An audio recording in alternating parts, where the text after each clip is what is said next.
Harun Apau Redu is the Deputy Managing Director of the Metro Mass Transit Limited. Operations and Technical is the office he's specially taking care of. And we're talking everything Metro Mass, also focusing on that all-important role they will be playing in the 24-hour economic policy. Can I call you honorable, or we are not there yet? Or maybe, but we can still. I can still. Honorable, you're welcome. We're welcome into our studios. I trust that all is well with you. Most thank you, my brother. How has the year treated you so far since you assumed the reins as? Or you've been there already? Thank you very much. Let me take this opportunity to say a very good morning to our cherished viewers and listeners across the globe, and also use this platform to extend my gratitude to His Excellency the President and the support currently that some of us are enjoying from our able leader, Lawyer Carly Caesar, who is my boss, the MD of Metro Mass. Right. Like you rightly said, we began the year so good. After the people of Ghana gave His Excellency the President the mandate to come and steer the affairs of the country for the next 4 years. And as part of what must be done, President alone cannot govern. Obviously, he will employ the services of persons and individuals that he deems fit and necessary at what point to help him steer the affairs of the country. It is against this backdrop that he appointed Lawyer Carly Caesar as the MD, ably supported by myself as Deputy Managing Director of Operations Technical, and my other colleague, Lieutenant Dennis Chumesi, who is in charge of finance and administration. Well, we got into Metro Mass, or we got at Metro Mass with high hopes, high expectation, even though we knew before we came that Metro Mass was actually gasping for breath. And you know that when Metro Mass was established by an act of parliament in 2003 by former President Kufuor, the purpose upon which Metro Mass was established was to provide transport services to the underserved communities, and also, at the time, to also use the vehicle of transport to also create employment for our teeming unemployed youth. And at the time, former President Kufuor then helped the company by providing us with about 500 buses. Then between 2009-2016, Mills Mahama also augmented our fleet level with additional 500 buses, making it about 1,000 buses for the company. At the time, as you are aware already, we had about 10 regions in Ghana. We had about 110 district capitals. Over the period, unfortunately, around 2017, as we've been told, about 400 of our machines or buses were scrapped around 2017. Then again in 2024, around October, we also cited another report where additional 313 buses were again scrapped on auction. And it will interest you to know that when we went into the books, only to realize that a whole state asset, like a Metro Mass bus, about 60-seater, was sold at a peanut of 2,500 Ghana cedis. And sold to who? To the public auction. They just auctioned it on scrap. And I ask who because sometimes we get to find out that sometimes politicians sell it to themselves for cheap. Yeah. That's why I was asking the question. Well, like I said, investigations has been able to reveal. But we'll get into that. Just proceed. The transaction happened during the LSY administration. Like I said, they scrapped about 313 buses. The amount of money that was realized, we're told, was about 2.9 million Ghana cedis. Right. And that obviously we knew that at some point these machines will obviously lose its value, to go down, it will be weak. So the policy was that we should create an account called bus acquisition account. In the event that some of these machines go old, that everybody who associates with that. But unfortunately, the monies realized out of the sale of the last one, 313, about 2.9 million, were told was put into that account, only to realize that between January to February, the actual transition took place, as you are aware, January 7. Right. But we were appointed. My boss, Carly Caesar, was appointed first week of March. Right. Then I got my appointment second week of March. Right. So between January and February, the monies which were transferred into the bus acquisition account was actually dissipated. And the reasons... Used for what? Dissipated and used for what? The reasons they gave was that they used part of the money to pay some suppliers and used part to also pay salaries. And it will interest you to know, my brother, currently,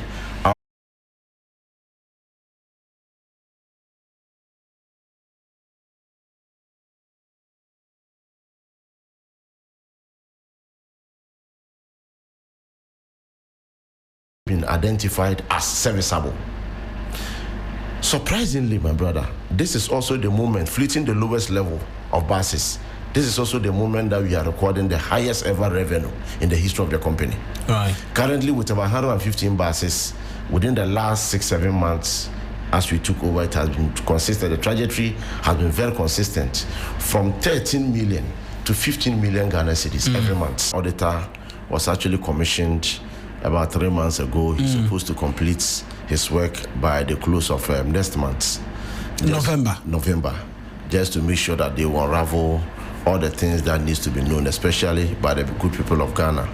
Then on the side of our workers, the HR team was also tasked to also do a few audits regarding our workforce. Right. And with that, the report is out. And it will interest you to know that since 2018, the company defaulted in the releases or timely releases or payment of contributions of our workers. You know, Senate contributions, together with their PFs. And surprisingly, the deductions were made on the pay slips of our workers, but the monies never got to the service provider. And we were told that around March last year, Accra High Court actually ruled against the company and described what happened as criminal. And the courts instructed Metro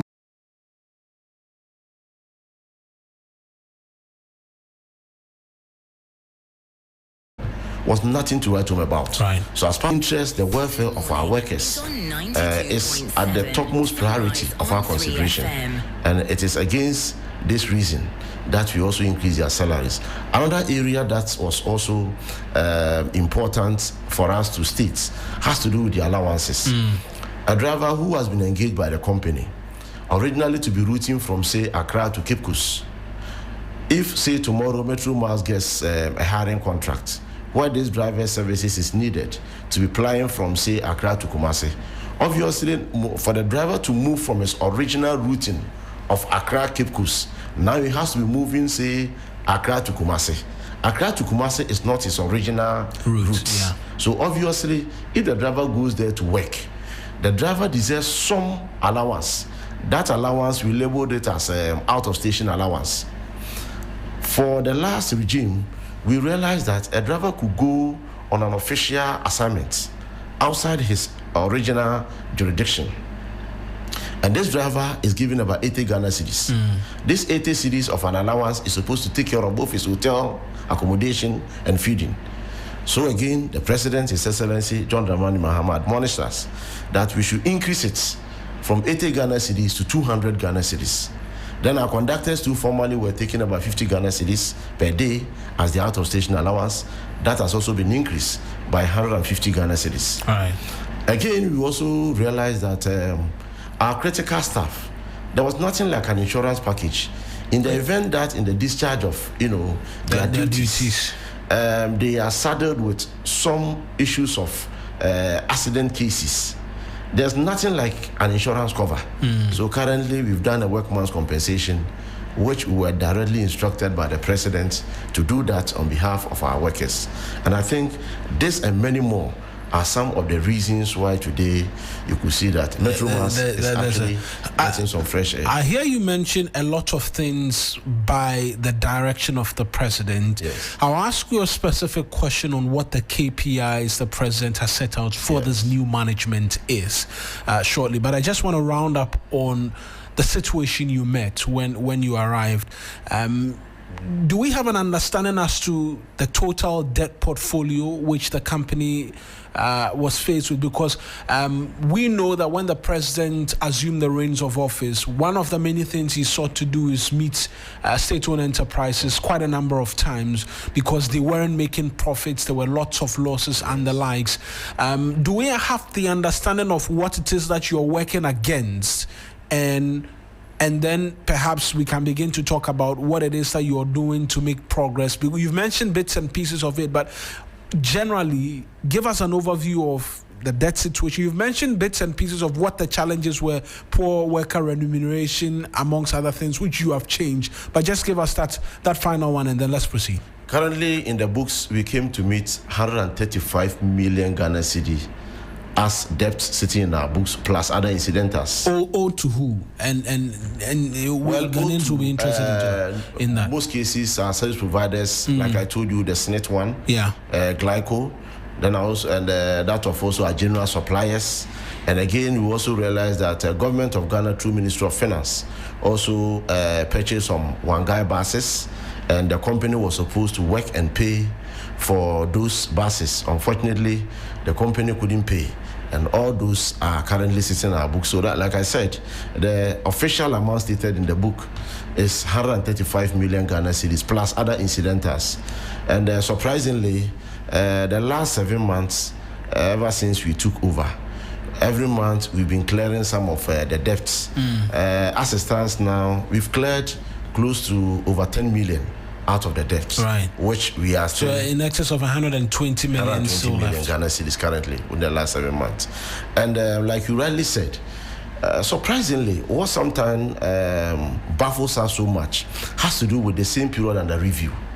Last year, the previous management were routing close to about 150 buses. Sorry, 250 buses, 250. Then they were recording little above 10 million Ghana cedis. Their operational cost was around 11 million Ghana cedis. This time to make losses. This time around, we are routing 115 buses averagely in a month and recording about 15 million Ghana cedis. So we are able to pay for all our operational expenses and also save some to pay the debt you came to meet. So it is so surprising that you are fleeting the lowest level of buses in the history of the company, but this is also the moment that you are recording the highest ever revenue in the history of the company. So like you rightly said, yes, these were some of the financial challenges that we came to meet.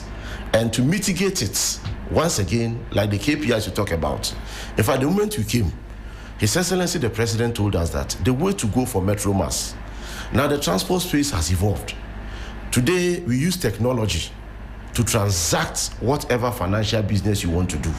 So we should move away from the physical hand-to-hand transaction of managing our transport sector, right, and go into full automation payment platform model, where this model is that we are now going to use a tap and go and e-ticketing. You know, this tap and go was launched around 2016. Right. But we couldn't cover a wider space. So honestly, when the previous management came, they carried it to the next level. So by the time they were leaving office, we've covered about 45% coverage across the country.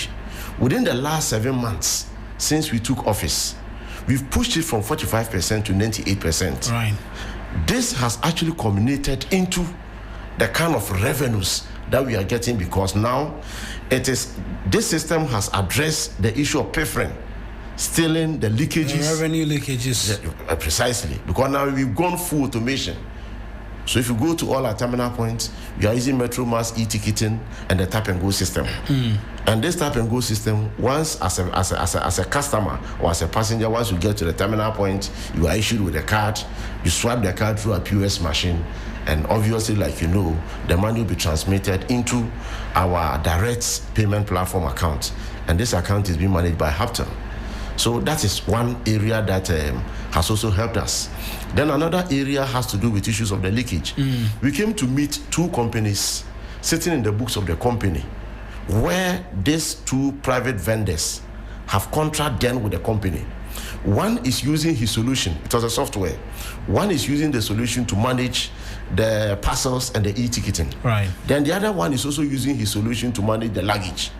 We realized that the one using his solution to manage the luggage is taking 12% of the revenues that he collects. Then the other one is also was also contracted about $1.2 million contracts. This contract is supposed to use his solution to manage the e-ticketing and the parcel. We realized that no. Both contracts. Yeah, both contracts, obviously, we could merge the two for the two to achieve a common resource because it doesn't make sense. Then we realized that the one who was using his system to manage the luggage, this company has broke service with the company with Metromass for the last 3 years. So we realized there was a termination clause. So we actually stood on that and we terminated the contract. So now we ask the one who is using his solution to manage the e-ticketing and the parcel if he can use this, because this is Haptel. Yes. So that's they call it, yes, I forgot, but the Haptel is the mother payment platform, right? But there's also another service provider direct working directly with us. Then he will now do the collection, then onto the payment platform of Haptel. So this company says that, well, he can use his solution to manage the luggage, and now we had to cut that expenses of 12% to 6% for him to add management of the luggage to managing originally the e-ticketing and the parcel. So that also has helped us to save close to about 50% of ordinarily monies which could have gone to maybe a different hand. So this has also, as part of the KPIs, has also been able to help us so much. Another area we also identified has to do with part of the leakages. Honestly, when we were appointed, we took a nationwide tour. Right. And the tour took us to Ashanti region, only to observe that about 3-4 buses were parked simply because of two ties. Each bus needed about 2 ties. How could you ground a bus simply because of 2 ties? In some cases too, you go, some buses have been parked just near springs. So then a decision was taken that we need to keep an eye on the pages of our spare parts, management of our technical. So now when we came in, we've created a unit called the IMC, that's Inspection, Monitoring and Compliance. And now their job is to make sure that all issues that needs to be complied at the terminal point, that's our operational point, and at our various depots are duly adhered to. Because many a times you go to some of the regions, most of our landed properties, we're losing them. Because when you go to the branch manager tells you that, well, I'm not responsible for it because the purpose upon which I was appointed, it was not included as part of the duties that are my oversight responsibilities that I'm supposed to carry. Right. So this has also helped us. Currently, as we speak, we are recovering most of our properties, which at some point we thought we had just lost them, and some too are in courts that we are currently battling with them, and some few others that currently we've also been able to secure back to the company. I have done some work on Metromass in the past. The cartels within the staff base who readily sell off sometimes spare parts, amongst many other things. Then there is a concern of procurement of vehicles as well, and some illicit underhand dealings which resulted in some investigative work somewhere around 2018 thereabout. Have you come to meet that as well? What is your approach in dealing with persons within the agency, workforce, who behind the scenes are engaged in some of these activities which is working against the company? You're right, because like I said, that is what has occasioned the creation of the IMC units, just to make sure that we have a department or unit solely responsible for monitoring activities, making sure that they also supervise the things that are currently permeating through our branches and our various depots, and to also make sure that they also lead the charts of our compliance issues. Beside that too, like you said, around 2018, if you remember, another issue that came out was also the acquisition of some of the Dawu buses.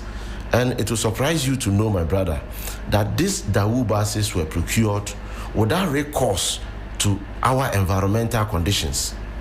As we speak, most of these buses, almost all the buses, they are fully electronics. And these buses are also not doing well on our roads, most especially knowing very well that our roads are not too good. And some of these buses also came without spare parts.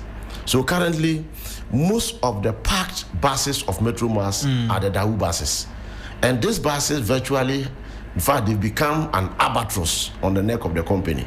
The only bus that is currently surviving the company is the VDL DAF engine buses. Right. So like you said, I just told you that we've actually auctioned and also, in fact, we've actually commissioned an external auditors who have begun their work already in the last 2 months, and they are supposed to submit to us their reports by the close of the month. And hopefully, I'm sure all these issues will be captured. And once the reports is in, or once the reports are in, we will obviously, make copies available to the sector ministry, the Attorney General, and the President for actions to be taken. Let's talk revamp of your operations. You mentioned you're currently 115 buses. Yeah. There's obviously the need to have that increase. As at now, you're doing 15 million in revenue. Yes. When you clear your operational expenses, or around 11 million, yes. You're left with 4 million to pay debts that you owe. How are you, as a new management, going to procure new buses to increase the fleet? Because per what it is that you're doing, if the fleet were increased, it means more revenue. You're right. I just told you that when Metro Mass was established in 2003, but then we had about 10 regional capitals or 10 regions. Right. Then we had about 110 districts. Currently, as we speak, we have about 16 regional capitals or 16 regions. We have close to over 260 districts. And today, the transport space has evolved. And the taste of the Ghanaian traveler has also changed. Like you said, as part of our vision to retool the company, we have short and medium and long-term objectives. Currently, our short and medium-term objective is from now till the first quarter of next year, retool the company with about 500 buses. Then, from next quarter of next year to December next year, we also augment our fleet level with additional 500 buses, making 1,000 buses. It is also important to state this. Previous government also, if you remember, around November, a few weeks to the elections, we were told that the then candidates, Bawumia and former vice presidents, commissioned about some few EV buses. We were made to believe that the EV buses were 100, which government of Ghana has paid for. When we came in the books, we realized that they actually paid for 10. And those are the EV buses flying from Adenta, Kimbu, all the way. They're operational? Yes, they're operational. All 10? All the 10. But as we speak, there are serious challenges regarding those EV buses. As part of the contracts, the vendor or supplier was supposed to have mounted 3 charging points, one at Adenta, the other one at our main head office at Kaneshie, then the other one at Kimbu. As we speak, the vendor actually mounted 1 charging point at Adenta. Head office, we have no charging points. Kimbu too, we have no charging point. 2, the capacity of those machines or buses, the buses full charging hog was supposed to be doing about 250 km. 250 kilometers? Yes. As we speak, once the vendor is able to complete 1 cycle of charging, and the moment 1 cycle of charging is completed, the bus is only able to do 160 km. It takes about 3.5 hours to be able to charge just 1 bus. Meanwhile, under normal circumstances, if the charging system is that robust and strong enough, it shouldn't take us more than between 30 to 40 minutes to complete 1 full cycle of charging a bus. So when we came, and again too, we also realized that the rates were also too high. Per unit, they were charging us about 5 cedis. So we realized that we must go into the agreement. Along the way, when we told the service provider that we need to subject the system to standards authorities' further investigation, the vendor pulled out. Then we realized that we were told that the inauguration or the commissioning of those buses, which took place somewhere around November last year, prior to the elections, those buses came without charges. And they actually resorted to some few home use charges, which was used for the commissioning. And instead of government of Ghana at the time, or those who were there at the time, to insist on the vendor to actually supply, because part of the contract, to supply the company with brand new charging system, they were still using the old charging system. And that is what occasioned a bus will be at the charging bay for close to over 3.5 hours before the bus is able to complete 160 km of a charging capacity instead of the 250. So now the bus can only, in literal term or in a layman's understanding, the bus can only do from Kimbu operational point to Tema, from Kimbu to Tema, Tema back to Kimbu, Kimbu back to Tema. If the driver is not watchful on the dashboard, the bus cannot return back. So obviously, at the third flat, that bus must move straight to Adenta to go and do another charging. But if we were charging the buses at 250 km, it should be able to complete the day's work for those, routed buses. Help us understand this again. We imported 10 buses, electric buses, yes, originally supposed to be 100. We brought them into the country, yes, without charges. Yes. We went into an agreement for 3 charging stations. Yes. We got just 1. Yes. And this has affected the operations of the bus. Has this been brought to the attention of respective authorities? Because oral is supposed to be active. If anything, there's the arguments that can be made easily about causing financial loss to the state and this contract not seeing its true intentions. Who is supposed to be answering questions for this procurement and the fact that we didn't get what we paid for? So it is again this preliminary observation that has also occasioned us to add investigating the transaction regarding or emanating from that agreement. It's taken long. Yes, that's why I said that the year is almost ending. Yes, and we've not been able to unravel investigations in relation to Metromass since you. Yeah, precisely because we gave the external auditors between 4 to 5 months to carry out their mandate, which, as I told you, I'm sure by next month they may be wrapping up to share their report with us.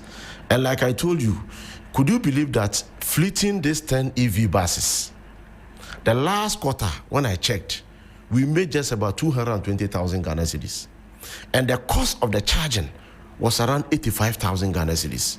So if you take 85,000 Ghana cedis to about 220,000 Ghana cedis, as a company, you realize that we were making about 140,000, excluding other operational costs, payment of salaries, maintenance. So you realize that instead of these EV buses under normal circumstances, which were supposed to be profitable, they are now actually draining the company because the cost of the charging is so much so that it is actually draining us. So currently, as we speak, the president once again intervened, and we are currently mounting a charging point, one at the head office, our own, which is going to be the property of the states. We are currently mounting one at the head office at Kanishing, then another one too at Adenta 1, then again at Kimbu. Because the one at Adenta belonged to the private vendor. And as we speak, we have cut supply with him because we've engaged somebody who is giving us at a cheaper rate. And that has actually pushed us to get our own, because we realize that, and this one that we are doing, the president says we should have both solar and electrical. Right. So that at some point when the electrical system is failing us, we can easily switch to the solar panels so we can work with it. And I can report to you that when we did the extrapolation and the calculation, we should not be spending more than 2 cedis per unit if we have our own charging point. Right. And obviously, as part of the president's vision of creating a green energy transmission policy, especially within the transport sector, we'll be able to rake in more revenue and make sure we minimize our operational costs. And I believe that MMT will bounce back. Another issue you spoke about the route-tailing aspect, like I said, the taste of the Ghanaian traveler has changed. Right. Today, most of our travelers do not have the patience to be at the terminal point for more than 1.5 to 2 hours before a long bus can be fully loaded. So now, currently, as we speak, we've gotten approval from PPA. We've also gotten commencement authorization from Ministry of Finance. Right. We've gotten clearance from the central government. We are expecting our first fleet we are bringing in Toyota Hiace, the 15-seater bus. So we've labeled it Metro Express. And when these buses arrive... Are these going to be doing long journeys? Say again? Are these specifically long journey vehicles, this Toyota Hiace you're seeing? Well, some of them will be doing, say, Koforidua, Accra, Aflao, Accra, Cape Coast, Takoradi, Kumasi, Sunyani, not too long. Yes. And these buses, we bring in the Toyota Hiace 15-seater, then the coastal buses 29-seater. We are expecting into the country around January, we are expecting 150 Toyota Hiace buses, then 100 coastal buses by February. Then same period, in February, we are also expecting 100 Isuzu buses. They are also 29-seater. The Isuzu deal is supposed to supply to Metro Mass about 300 buses, but the first batch or the first phase will be around February, and management will be visiting the manufacturing points around the 4th December to go and inspect the final finish of the machines together with the branding. So I'm sure, hopefully by January, we should have our first fleet of buses, both the Toyota Hiace, the coastal buses, and the Isuzu buses. And like I told you, from now till next year, our short and medium term expectation is that we'll be retooling the company with about 1,000 buses. Right. Then from next year to 2028, the president again promised us additional 1,000 buses, making about 2,000 buses. As we speak, we are routing just about 85 routes across the country. We're supposed to be routing about 385 routes. We are currently under routing because our fleet level has gone all-time low in the history of the company. I hear you on the buses. Because we are putting up charging stations at Adenta, Kimbu, and then the head office, do we have plans on procuring more electric buses? Because we're making investment into charging stations, and yet we're not seeking to bring in newer electric vehicles, considering the green transition arguments that we're making amongst many other things. That should be in focus as well, shouldn't it? Yes, exactly so. As we speak, like I said, I think I'll meet at that point. The 100 buses that government of Ghana signed on to, I told you, unfortunately, they supply only just 10. But we're made to believe that it was 100. So the NENTE currently is still sitting in the books of government of Ghana. The contract was signed. So it is actually a chain around the neck of government, which from the ministry we've been told that the mother ministry is a transport ministry. Yes, please. So very soon the transport ministry will be initiating that agreement for us to get those additional 90 buses. But obviously government will have to now lay out a new payment model or payment arrangement with the service provider. Then again, the president again has also pushed us to be engaging vendors, not necessarily supplying us with EV buses, but to make sure that we build the EV infrastructure. And the EV infrastructure this time, we should go the multiple ways. The multiple ways here means not only necessarily on electrical. Right. We should also be looking at solar, so we can take maximum advantage of the situation. So currently there are about 4 or 5 companies that I can say on authority that 2 of them due diligence have been done on them, and very soon we'll be packaging their proposal to PPA, then from there to Ministry of Finance for commencement authorization. These companies are going to mount or spread across the country EV charging points as well as solar charging points, so that almost all the places that will be routing, charging will not be a problem or challenge to the company. So now the understanding is that they will mount one major one one major charging point in Accra, right, one at Kumasi. But in between Kumasi and Accra, possibly they will mount one around Nkoko, one at Koforidua, then one at Konongo. So in the event that, because anything can happen, the buses are machines. In the event that those machines plying those routes runs out of power, they can easily find the nearest charging point to charge their machines. This, I can report that 2 of them, proper due diligence have been done on them, and their report will soon be sent to PPA, again to Ministry of Finance, for the process to continue. Whilst the other 2, they are currently before. There is a bus acquisition committee, right, which has been commissioned by management, approved by the board.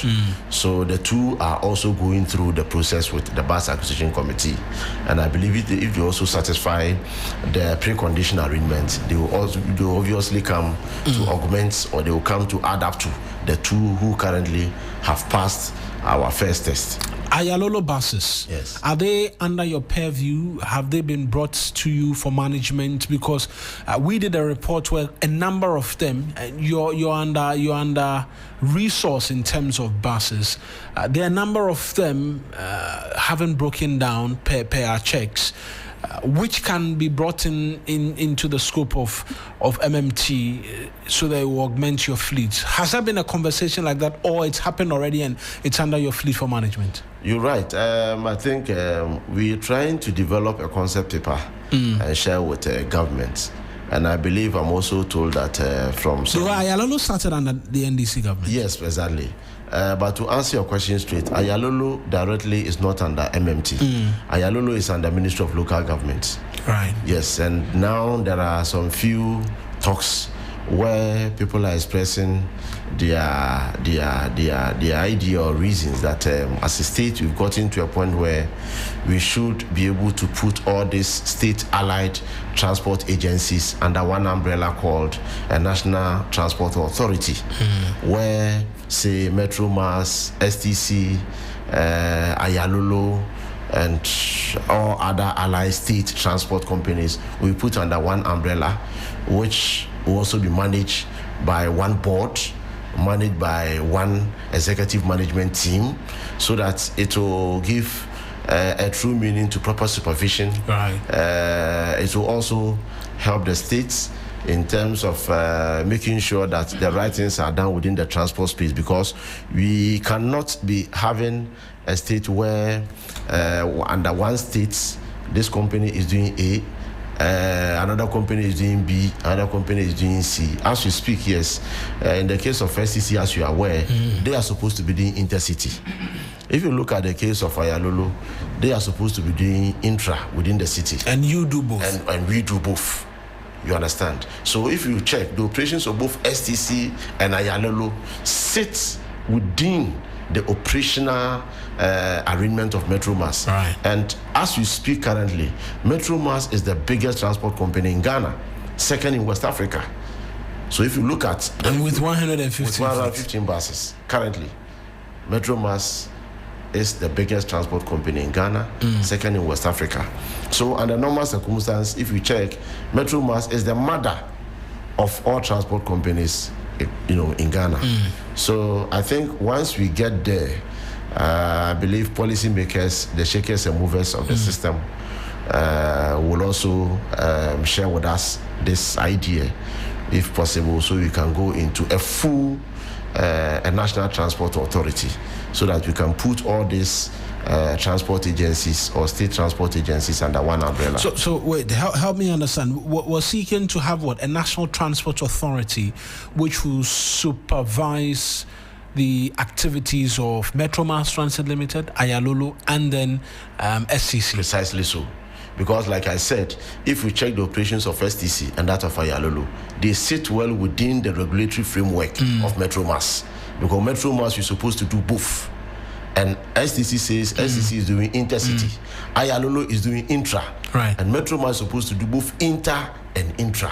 How do we bring in the private transport owners as well? Because if this authority were to come, I know it's early stages, there are conversations around it. Is there conversation looking at including all of these and a supervisory body of some sort hanging over there and ensuring that best practices, because of the many things, and one of the reasons why we're having this conversation, which we'll get into, is a 24-hour economic policy program. We'll get to that shortly. We will need transport services, and so is this being considered in all of the conversations which you're mentioning to us?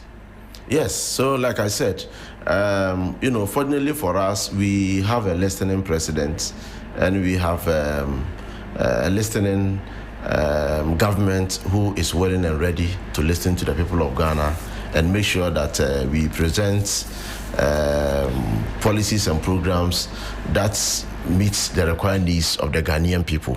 So I think that this convo, like I said, when it gets to that level, I believe the senior members in government will actually look into that. But I think we've gotten to the stage where we should be looking at that. Because, like I rightly said, currently as we speak, if you look at the composition of Metro Mass Board, the board is fully represented by our shareholders. Right. Government of Ghana controls 45% shares. Then the following state institutions also controls the remaining shares. NIB, 55%. ADB. Right. Then we have SNET. Then we have SIC. Then private company like Prudential Bank. Then we also have state company GOIL. So all of them have shares in Metro. And their shares put together gives them 55% shares, while government of Ghana, central government, owns 45%. So obviously, you realize that it is still government of Ghana who controls close to about 99.9% shares, with the exception of what Prudential Bank is currently managing or enjoying. So on our board scheme, you realize that each of these shareholders, they have a representation on the board. Right. Then central government, through the ministry, also has a rep on the board. So once we get to that level, you realize that the discourse on the table becomes so dispassionate. It becomes a discussion that will collectively inure to the benefits of the Ghanaian people. I cannot speak for what happened previously, but I can speak for the current board of directors. Whenever you go for board management meeting, you realize that the consideration has always been Ghana first. Right. The consideration has always been, how are we helping the president to reset the country to the level that we can all be proud of? And I think that it is worthy of commendation. Yes. Right. Worthy of commendation. Let's talk 24-hour economic policy. For you at Metro Mass, the government is readying itself to go big in terms of having the country run 24 hours non-stop. Transport is a huge part of it. With 115 fleets, you're expecting some more in January of next year. How ready are you to be able to help the government achieve this dream of a 24-hour economy? Thank you very much, my brother, once again. I think the 24-hour economy is the much anticipated economic policy that the average Ghanaian is looking at for, most especially our teeming youth who have high hopes and high expectation, most especially from government.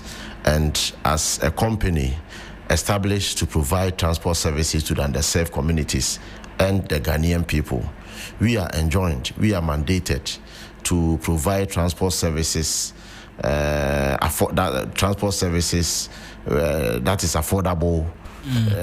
We should also provide transport services that every Ghanaian will have the opportunity to benefit, irrespective of your color, race, or your geographical or economic situation. To direct my response to the question that you asked, as we speak currently, we are expanding operationalization of our branches.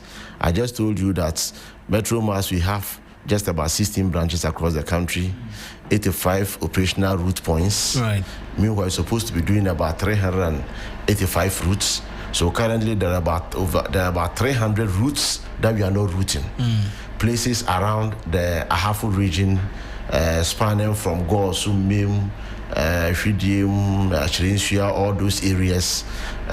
From next month, we will be going there to open new branches there in full anticipation of the arrival of our new buses. And once those buses come, like I said, it will really serve the purpose of persons and individuals who are living in those parts of the country. Same also applies to other newly created regions where currently we are not routing. The additional 6 regions, we're supposed to be creating all our branches there to make sure that when the new buses come, we can deploy most of these buses in anticipation of the operationalization of the 24-hour economic policy. And you know, as a transport company, Metro Mass is going to be a foundational pillar. Metro Mass is going to be a foundational pillar to the fully operationalization of the 24-hour economy. You know, I know, at off-peak time, where the 24-hour economy will function prominently, will be at off-peak time, that's in the night. And around that period is where normally we have challenges with our transport system. Right. And as a company, and that's the more reason why, if you checked, I told you that we are bringing in new fleet of buses. Some are short chassis, others are long chassis. And the short chassis, like the Toyota Haze, the Coaster buses, as well as the VDL buses, will be used fully to help the realization of the 24-hour economy. How though? Because I look at the Toyota Haze in particular. Yes. You know, it's kind of shut. Once you get into it, you shut, the AC is on, and all of that. Is this going to be intra-city or it's going to be intercity, particularly on just the highest buses? See, I just told you that some of the buses will be routing from, say, Winneba to Kaswa, Winneba to Accra, Kaswa to Accra, Swedru to Winneba, Cape Coast to Takoradi, Koforidua to Accra, Koforidua to Aplawo. So a nurse who stays at Winneba, who works at Kaswa Government Hospital in the night, can easily get a dedicated operational buses routing from Winneba to Kaswa at night as part of the 24-hour economy arrangement. A pharmacist who is also operating from, say, Swedru, Aguna Swedru, to Bodriase, knowing very well that, meanwhile, this pharmacist stays at Bodriase, but he works at Swedru. This pharmacist knowing very well that Metro Mass is reliable at night, he will always be there to get a bus to his workplace. Then once he's coming back or once he closes, he'll still get a bus back to wherever he stays. So that's why I said Metro Mass is really a foundational pillar as part of this 24-hour economy policy, because as a transport operating company, our main duty is to ease the transportation of goods and services from one point to the other. And you know that if all things being equal, at off-peak time, most especially around nights, businesses are going to flow. And these businesses are not flowing with human-to-human contact. It's also going to be an exchange of goods and services. And Metro Mass will be there to serve those purposes. And like you are aware, so this has also helped us. Currently, we are also procuring what we called Metro Cargo Services. This Metro Cargo Services, we are procuring a cargo trucks spanning from 10 tons, 20 tons, and 30 tons. What we are going to do as part of our 24-hour economy is that economic policy is that we want to bring in what is happening or permeating elsewhere, the door-to-door arrangements. So what we want to do is that, assuming you are at Adisawe here, you want to transfer maybe some rice, or you want to send some rice to your mom in Kumasi. Right. You just call, you display a toll-free number. You just call that number. Somebody will pick, or somebody will respond. The person who will respond will take direction to wherever you are. Smaller trucks, like what we labeled or call them Aboso Kamacho, the smaller ones, will be tasked or detailed to come directly to where you stay. Pick up the item. Those smaller trucks, when they come, They have mobile weighing machines in them. They weigh your stuff right in front of you. Then you'll be given a tap and go card. So you pay through the POS machine and it will go straight to our national payment collection platform. So once your items are picked, the items will be deposited to the main head office. Then it will now be unloaded onto the 10 truck or 20 truck or 30 truck capacity of that haulage truck. This truck will pick your staffs straight to Kumasi Abreport Junction. When your staffs get to Kumasi Abreport Junction, at Abreport Junction, your mother or your uncle or your grandmom will be called that her staffs are in. So she will then also give direction. If she cannot come on her own to Abreport Junction, then there are also smaller trucks like the ones that we use here. There are other smaller trucks. Those trucks will pick your staffs straight to wherever the final. So you're putting together an elaborate scheme or elaborate system where it can deploy and deliver and engage in deliveries of goods and services in quite heavy quantum as well. Let's just round up the conversation still on 24-hour economy and the services you'll be rendering in addressing peak and non-peak hours. We know the private transport operators, they make quite a lot in terms of money in the running of operation of their businesses. How are you seeking to manage what could potentially be a clash between yourselves as and when these new fleets come in? Because on average, Metromas is cheaper as compared to the private trotro. How are you seeking to manage that in the look ahead to the 24-hour economic policy? And even now, you are supposed to be helping reduce inflation in terms of transport services, because that's a direct causation agent of inflation as well. You're right. That's why I said, if you look at the purpose upon which Metromas was established, at some point, if at some point as a country you dedicate or leave management of your transport system in the hands of private vendors, obviously the have-nots, those who live in the underserved communities, will have difficulty getting, means of transport moving from one point to the other. And that is actually what occasioned government of Ghana then to fully take charge or control a transport company like Metromas, so we can also give respite to our people, most especially those who are living below the bar. Like you rightly said, yes, Metromas, we have our own dedicated routes. I just told you we're supposed to be routing about 385 routes. But because of our fleet levels, we are currently routing just about 85 routes.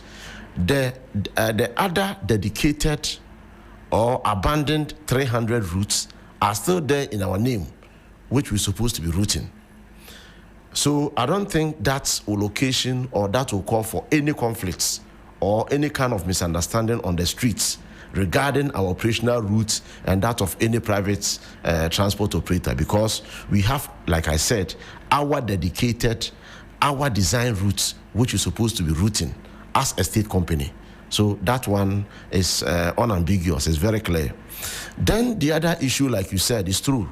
If you look at Metromas, we were not established as a profit-making organization.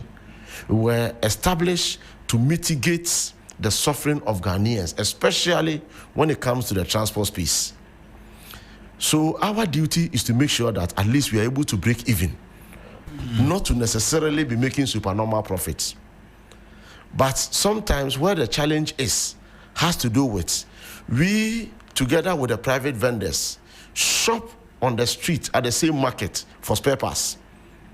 And when we go, the owners of the spare parts or the sellers of the spare parts don't tell us that because you are Metromas, you are serving the underserved, your rates are cheaper, so therefore we will sell the spare parts to you at a much more cheaper rate.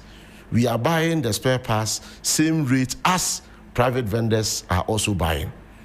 That is why in our case, the only respite The only economic shocks we are receiving from government has to do with supply of buses to us. So we can manage those buses. One, to make sure that we create an enabling environment for the ordinary Ghanaian to have access to transport services. Two, to make sure that whatever that we are realizing as part of our operations, we are able to manage it well, to pay salaries and to stay afloat and to stay in operation so that the company can grow from strength to strength. So I believe that, like Riley said, there wouldn't be any room for a clash. Like I said, we have a dedicated routes. We have routes that we've done the extrapolation, and the market value, or that we call it the revenue traffic on those areas are quite huge, which will also help us to be able to break even and to make sure that these underserved communities we are able to go. Mind you, there are some routes, if not Metro Mass buses, no private vendor, no private transport operator will want to apply those areas, because in some cases, some of those areas, the routes to those points, the roads are very bad. And a private vendor may not want to dedicate his machines or buses to go and apply those routes, knowing very well that he may have challenges with the shock absorbers and springs. But we are mandated, we are enjoined to make sure that the underserved communities are served right and they are served well. Right. My producer says the northern parts, there are quite a number of routes you do not ply. What's the plan to return to them so that they can get... Like I said, our fleet level has gone all-time low. We're doing just about 6 buses. And we also do some few areas within the northern region enclave. We are not doing enough buses. And I believe that once this new fleet of buses that we are expecting, once they arrive, some will also be dedicated to those routes. And I know those routes he talks about are part of the 300 routes that I just mentioned that we are not routing. We're supposed to be doing about 385 routes, but we are just doing 85 routes. So the remaining 300 routes, obviously we'll be routing them when our new fleet of buses come. That's why I made mention of the Isuzu buses. You know, the Isuzu buses are very strong. For joining us and coming into the studio this morning, Honorable. Many thanks, my brother. That's the Honorable, he's not a member of Parliament, but he's a Deputy Managing Director for Metro Mass Transit Limited, operations, in charge of operations and technical, Harun Apau Wiredu. You are seeking to be Member of Parliament? Which specific constituency was it? Yes, you know, I contested, declared on Sunday, only to be told that... What happened? I thought you were supposed to have been in court. Yes, the matter was in court. You know, if you remember, the matter was taken to court. Then the Koforidua High Court says, in fact, he actually recused himself, and the case was referred to the Chief Justice. And she also sat on the case for about 3-4 months, until later, she now referred the case to Koforidua High Court. And... you know, like you know, some dramatic experiences happened. I was declared on Sunday, only to be told that on Wednesday my constituency has been added to the ones which you'll be returning to the Fanchakwa constituency and hoping to get into Parliament. But I appreciate you joining us this morning for this conversation. Many thanks once again, my brother.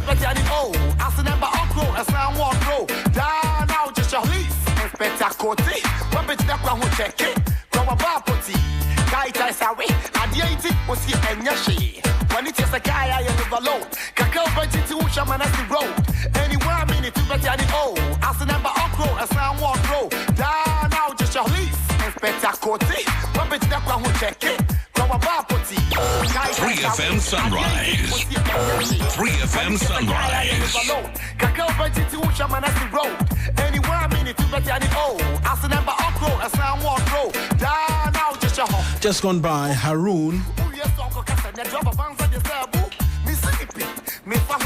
Apau Wiredu is the Deputy Managing Director of Metro Mass Transit Limited Operations and Technical.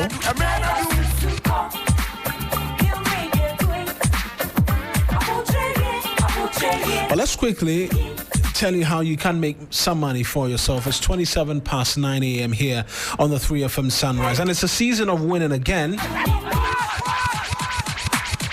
This time, it's not just about chasing wins, it's about collecting them. The luckiest is back again, bigger and better, with chances to change your life And I'll show you 2 easy ways to get in the game. First, grab your phone and dial *712#. Choose option 1 to buy a ticket for yourself or option 2 to buy for somebody else. If you want the system to generate a lucky number, because luck is everywhere. 3FM Sunrise.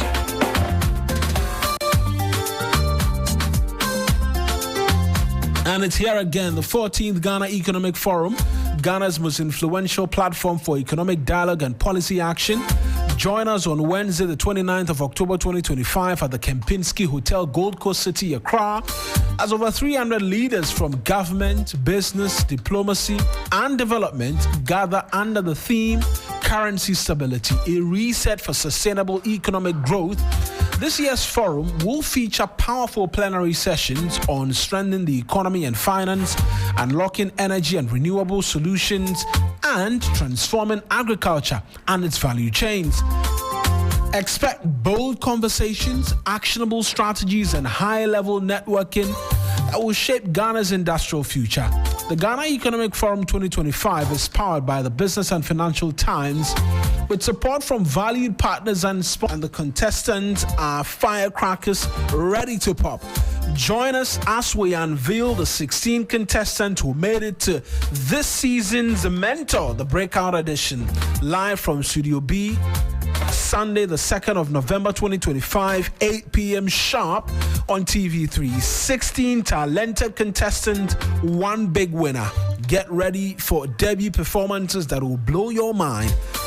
Audience must be seated by 7:30 p.m. Mentor 14, the Breakout Edition. The world awaits. Let me talk to you about this year's Hogbechocho Zan. It isn't just about culture, it's about opportunity. The Volta Economic Forum is happening this Friday, the 31st of October, at the Reddington Beach Resort at Wuti in the Volta region, Angloga to be specific. Meet top government officials, policymakers, and investors as they unlock the untapped wealth in salt, agriculture, aquaculture, and tourism. Don't miss it, live on TV3 from 12 noon. I suggest there will be no News Central on 12 noon on Friday. So no News Central on Friday, as we're going live to Hogbechocho Zan. The Zan is